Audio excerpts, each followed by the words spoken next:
কক্সেস বাজারে কোন রকম ইসরায়েলি পণ্য চলবে না, চলবে না। মানুষ ছিল দল বল নির্বিশেষে, এবং আমরা একটা কথাই জানান দিতে চাই যে গাজাবাসীর পাশে আমরা আছি, এবং মুসলিম উম্মাদের সাথে যখনই এরকম অন্যায় হবে, হত্যাযজ্ঞ চালাবে, আমরা সবসময় এক থাকবো এবং এর তীব্র প্রতিবাদ আমরা সবসময় করবো। এই প্রতিবাদে আমরা গাজাবাসী ধ্বংস না হোক, যেভাবে ইসরায়েল গাজাবাসীকে ধ্বংস করতে চাচ্ছে, আমরা ইসলাম রাষ্ট্র হিসেবে একটা ইসলাম রাষ্ট্রকে এভাবে ধ্বংস হইতে দিতে পারি না। আমরা বাংলাদেশ থেকে এটা জানান দিতে চাই, আমরা ইসলাম তাদের সাথে গাজাবাসীর সাথে আছি। আমরা ইসরায়েলকে বয়কট করবো, ইসরায়েলের পণ্য, বাংলাদেশ থেকে সকল ইসরায়েলের পণ্য সবকিছু আমরা বয়কট করবো। মাটি থেকে আমরা জানান দিতে চাই, আরব লীগ এবং ওআইসি, তুমি তোমার পলিটিক্যাল স্ট্যান্ড পরিষ্কার করো। তুমি পেট্রোডলারের পিছনে, পেট্রোডলারের মোহে না ঘুরে তুমি লেবানন এবং পারস্য সভ্যতার ইরান যে পলিটিক্যাল স্ট্যান্ড নিয়ে ফিলিস্তিনকে রক্ষা করছে, সেই একই পলিটিক্যাল স্ট্যান্ড যদি নাও, দুনিয়ার মানচিত্র থেকে ইসরায়েল নামক কৃত্রিম রাষ্ট্রটি, জারজ রাষ্ট্রটি 3 দিনও টিকতে পারবে না ইনশাআল্লাহ। ফিলিস্তিনের সাধারণ মুসলমানদের উপর যে বর্বরচিত হামলা চালানো হয়েছে, যে বর্বরচিত হত্যাযজ্ঞ চালানো হয়েছে, যেভাবে গাজাবাসীকে মিশিয়ে দেওয়া হয়েছে, আমরা তার প্রতিবাদে আমরা কক্সবাজারের আপামর ছাত্র সমাজ আমরা আজকের বিক্ষোভ মিছিলকে স্পষ্ট বার্তা দিতে চাই, আমরা অনতিবিলম্বে এই হামলা, এই হত্যাযজ্ঞ বন্ধের জোর দাবি জানাচ্ছি, এবং যারা এই বর্বরচিত হত্যাকাণ্ডের সঙ্গে জড়িত, আমরা তাদেরকে দ্রুত আইনের আওতায় এনে ইন্টারন্যাশনাল ল অনুযায়ী সর্বোচ্চ শাস্তি দাবি জানাচ্ছি, এবং মুসলিম যারা নেতারা আছেন তাদেরকে আহ্বান জানাবো অনতিবিলম্বে এই দখলদার ইসরায়েলের বিরুদ্ধে ব্যবস্থা দিতে চাই।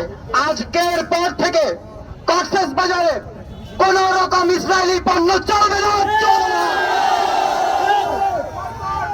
ইসরায়েলি পণ্য বয়কট, বয়কট। আজকের পর থেকে তারা বাংলাদেশে আমাদের দেশীয় পণ্য চলবে ইনশাআল্লাহ। এবারে আমার সংক্ষিপ্ত বক্তব্য এখানে শেষ করছি। এই আজকের সরকার ডক্টর মোহাম্মদ ইউনূসকে একটা কথা জানান দিতে চায়, আপনি বাংলাদেশ থেকে আর্মি সহ যারা আমরা সাধারণ ছাত্র জনতা আছি, তাদেরকে ট্রেনিং দিয়ে আমাদেরকে ফিলিস্তিনে পাঠিয়ে দিয়ে আমরা ফিলিস্তিনের পক্ষে যুদ্ধ করার জন্য রাজি আছি। আপনারা রাজি আছেন তো? আপনারা রাজি আছেন তো? আমরা ইসলামের পক্ষে সব সময় জীবন দিতে রাজি আছে। আরেকটা কথা জানিয়ে দিতে চাই, আগামী 7 দিনের মধ্যে বাংলাদেশের সমস্ত দোকান থেকে ইসরায়েলি পণ্য তুলে দেওয়ার উদাত্ত আহ্বান জানাচ্ছে। এই বলে আজকের প্রদান করে দিয়েছেন। বাংলাদেশের মুসলমান কোন ইহুদিদের দালালি করে না, বাংলাদেশের মুসলমান ভারতের দালালি করে না। যারা ভারতের দালালি করেছে, যারা দালালি করেছে ইহুদিদের, তারা পলায়ন করতে বাধ্য হয়েছে।